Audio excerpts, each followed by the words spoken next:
Ay, nandito na tayo.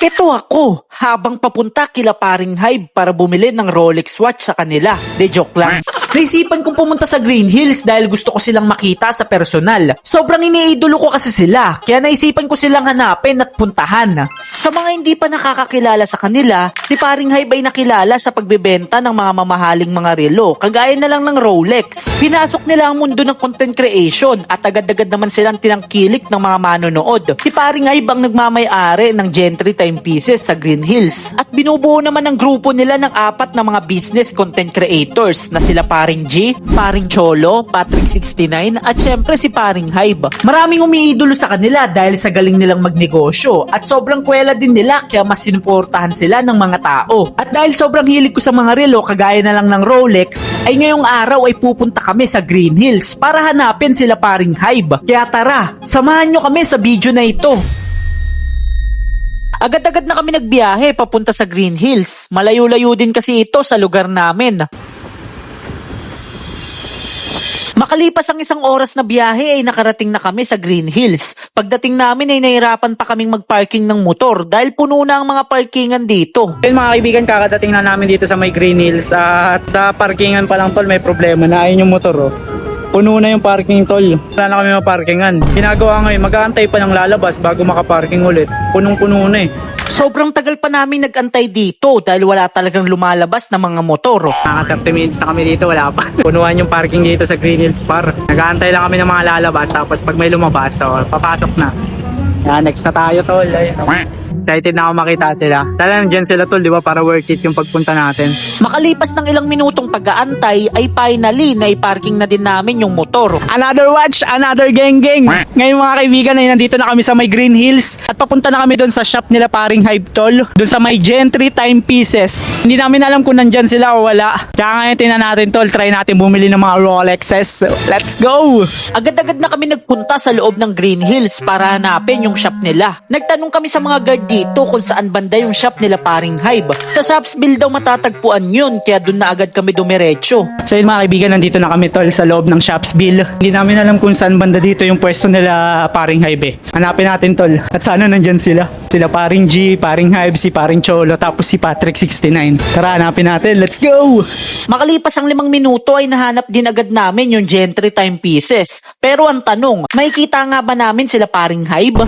Ops, bago natin ituloy ang video, ipapaalala ko lang ulit. Mamimigay ako ng 2 iPhone XR sa 2 lucky subscribers ko pag umabot ako ng 100,000 subscribers. Kaya kung gusto mo magkaroon ng iPhone ng libre lang, ano pang inaantay mo? I-subscribe mo na ako. 81% kasi ang nanonood sa akin nang hindi pa nakasubscribe.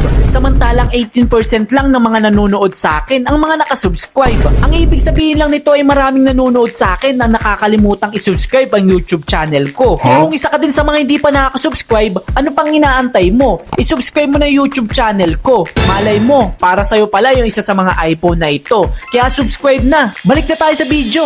Pagdating namin sa launch ng Gentry ay wala pa daw sila paring Hive. Kaya nagtingin-tingin muna kami ng mga Rolex. Sobrang namangha kami sa mga relo na ito dahil sobrang ganda talaga sa personal. Sobrang nakaka-inspire magsipag para balang araw ay makabili din tayo ng Rolex kila paring Hive. So yun mga kaibigan, pumunta kami dun sa may office nila, wala sila dun ngayon tol. Kaya ngayon, nakakit kami dito sa may isa pa nilang office. Tingnan natin kung nandyan sila. Oo, 2 shop nila paring Hive dito sa Green Hills. Kaya nagpunta din kami sa isa pang shop nila para makita kung nandun ba sila. So yun mga kaibigan, nandito naman kami sa harap ng isa pang office ng Gentry. Ayun tol. Silipin natin kung nandito sila. Pumunta na kami sa harapan ng shop nila paring Hive para masilip kung nandun nga ba sila. Pero bago ko ipakita kung nandun nga ba sila paring Hive, siguro marami sa inyo ang napapaisip. Ano nga ba talaga ang dahilan kung bakit gusto kong makita sila paring Hive sa personal? Simple lang, iniidolo ko sila paring Hive hindi dahil sa pagbebenta lang nila ng relo. Iniidolo ko sila dahil sa galing nilang makipag-usap sa tao. Sobrang big deal sa akin ng pagnood sa mga vlogs nila dahil gusto ko matutunan kung paano nila nagagawa na makipag-usap sa mga tao sa profesional na paraan. Ang baduy kung iisipin, di ba? Pero big deal sa mga taong nangangarap yumaman. Sabi nga ng karamihan, wala ka pa sa tamang mindset pag hindi ka nanonood kila paring Hive. O siya, mabalik na tayo sa video. Nakita nga ba talaga namin sila paring Hive? Ayun mga kaibigan, wala pa sila paring Hive. Ayun nandyan oh. Wala pa sila tol, kahit isa sa kanila wala pa. Kaya hindi ko alam kung anong oras sila nagsisipuntahan dito eh. Kaya aantayin na lang namin. Sana magpunta tol, di ba? Kahit anong oras aantayin namin. Basta magpunta lang, di ba? Dahil wala pa sila paring hype ay nagpunta muna kami sa Mang Inasal para makakain na muna. So yun mga kaibigan, nandito kami ngayon sa Mang Inasal dito sa Green Hills. At kakain muna kami habang nag-aantay sa kanila, di ba? Kasi wala pa sila tol eh. Baka gabi pa yun, kaya magme-merienda muna kami dito sa Inasal eh, no? At ngayon, pagtaas namin kumain, babalik na kami doon. At sana nandun sila paring hype, di ba? Pati sila paring G, paring Cholo at si Patrick 69.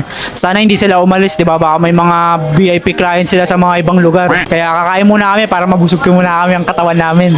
Kumain na muna kami dahil nakaramdam na din kami ng gutom. Pagtapos namin kumain ay nagpunta ulit kami sa shop nila paring hype para makita kung dumating na ba sila o hindi pa din. So yun mga kaibigan, nandito na kami sa Shopsville. At ngayon, sisilipin ulit natin sila. Sana nandito na sila tol. Akit na kami. Tayo tol, nandito kami sa elevator. Ayan, o, pakita mo. Ay, second floor. At ito na, sa third floor. Ayun tol, oh. Gentry. Well, si tol, tingnan natin kung nandyan na sila. Tara. Sana nandyan na sila, no? This is the moment of truth. Makikita na nga ba namin sila paring hype? Dito ay sinisilip namin yung loob kung dumating na ba sila paring hype. Pero sad to say, ay hindi pa din sila dumadating hanggang ngayon. Ayun mga kaibigan, time check. 6:26 ngayon ng gabi at hanggang ngayon wala pa rin dito sila paring hype tol. Hindi siguro sila dadating ngayon. Wala ata sila ngayon tol. Kaya ngayon bababa naman kami doon sa second floor, yung lounge nila tol. At silipin natin baka nandun sila, diba? Tara, samahan nyo kami. Bumaba naman kami sa second floor para tingnan ulit ang lounge nila. Baka sakaling nandun na sila. Pagdating namin ay wala din sila dun. Tinanong din namin yung guard nila dito kung dadating ba sila. Pero ang sabi sa amin ay hindi daw sila pupunta ngayon dito dahil may inaasikaso daw silang importante. Ang nandito lang ngayon ay si McCoy. Siya yung comedian nila sa grupo. Morning. Patay na yung mga tilapia. As in mga kaibigan, bad news. Wala daw sila paring hype ngayon dito. Sabi ng mga bodyguards. Tapos sabi din ni McCoy tol, wala daw talaga. Wrong timing ang pagpunta namin. Akala ko makikita ko na sila sa personal tol. Dahil na-confirm na namin na hindi pala pupunta sila paring hype ngayon, ay no choice kami kundi umuwi na lang. Dito na natatapos ang video. Sayang lang hindi namin nakita sila paring hype sa personal. Dahil marami daw silang inaasikaso sa mga oras na yon. Pero wag kayong mag-alala dahil gagawan pa rin namin to ng part 2 hanggang sa makita at makausap na namin sila sa personal. Kaya kung gusto mo mapanood yun, ano pang inaantay mo? I-subscribe mo na ako. Let's go!